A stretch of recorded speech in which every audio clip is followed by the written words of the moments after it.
we were talking about the disposition that Democrats should be taking, and we should broadly also talk about what kind of strategies they could use here. I mean, obstruction would be the one I imagine we're going to all want. The question is, how do they do this without controlling a single lever of the federal government, and what should their disposition be broadly, Pap? Yeah, okay. So I heard Obama give a speech, saying let's all unify and let's all get along.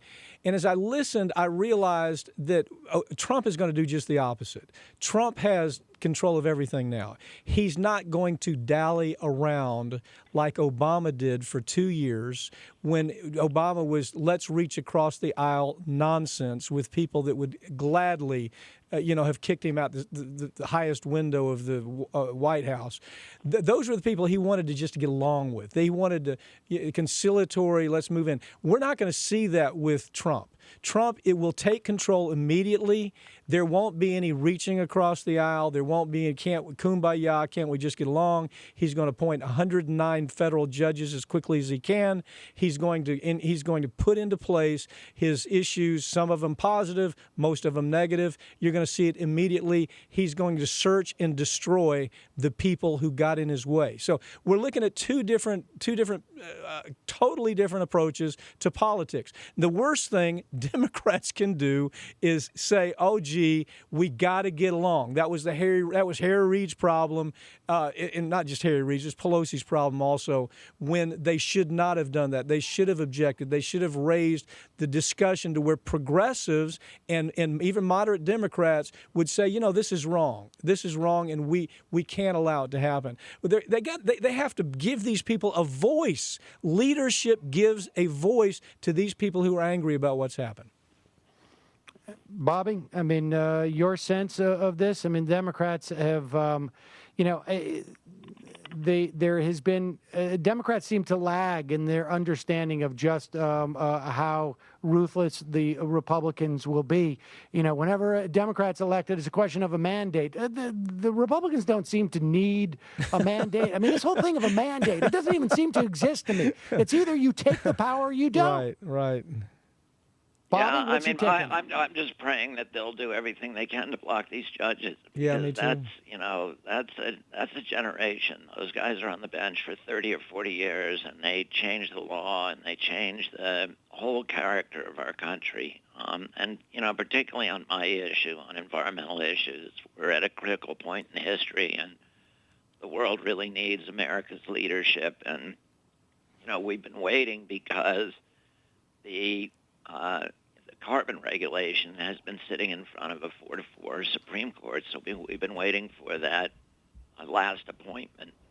Now that appointment's going to occur, and it's likely to occur in a bad way that says that, where they come down with a decision which says that the federal government does not have the authority to regulate carbon.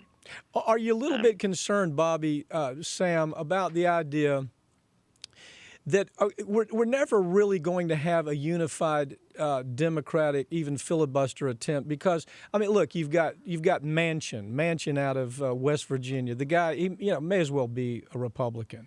He announced on Election Day that assuming that the Senate was 50-50, that he would consider becoming a Republican. There you go. I didn't even know that, but that's the example of what I'm talking about.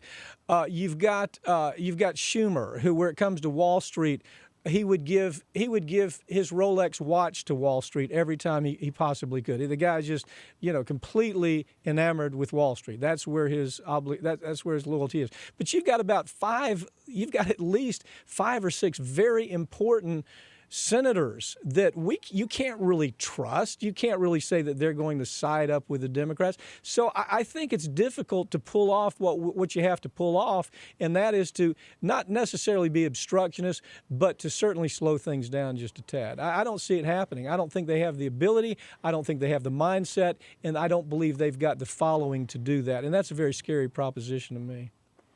Well, I think, the existence of the filibuster is really going to be at the will of Mitch McConnell. Mm-hmm. If Mitch McConnell finds it advantageous to allow, let's say, the Democrats to filibuster a bill that would totally destroy the Affordable Care Act because he wants to run against the Democrats for filibustering a bill that would destroy the Affordable Care Act in 2018. He'll do that if it comes down to appointing a Supreme Court judge. I think the idea that they won't get rid of the filibuster is fanciful. I think it'll be gone. They'll get rid of the filibuster. And I think the Very filibuster thing about the is, judges, as Pat knows, the Federalist Society already has a pipeline of these guys, and they select them for their hardcore, intractable, impermeable right-wing ideology, and also for their youth. So they deliberately put people on who they think are going to be able to continue to steer the country for 40 or even 50 years. Right. Bobby, And do you think they these already have these people vetted, fully vetted. Oh, sure. waiting in line. Oh, Yeah, sure. yeah. And we know that We don't Donald have Trump has anything like waved the that. list We don't- around. We don't He's have waved the. No, we have nothing like that, and he's waved the list around. I mean, he's already gotten it from the Heritage Foundation, Chamber of Commerce, and the Chamber. I mean, he's got the list. Associated Industries. What are the chances that you guys think that Obama somehow figures out how to put Garland on there as a recess appointment during the switchover between the Senate? Look, one thing you can count on Obama, he will never do anything like that. That is part of what he's going to be left with in his legacy. And that is, we're all for compromise. We all want to get along. Kumbaya, kumbaya. But you're not playing with normal people here. And he never seemed to understand that in 8 years as president. And I think it's going to get worse. It's going to get worse before it gets better.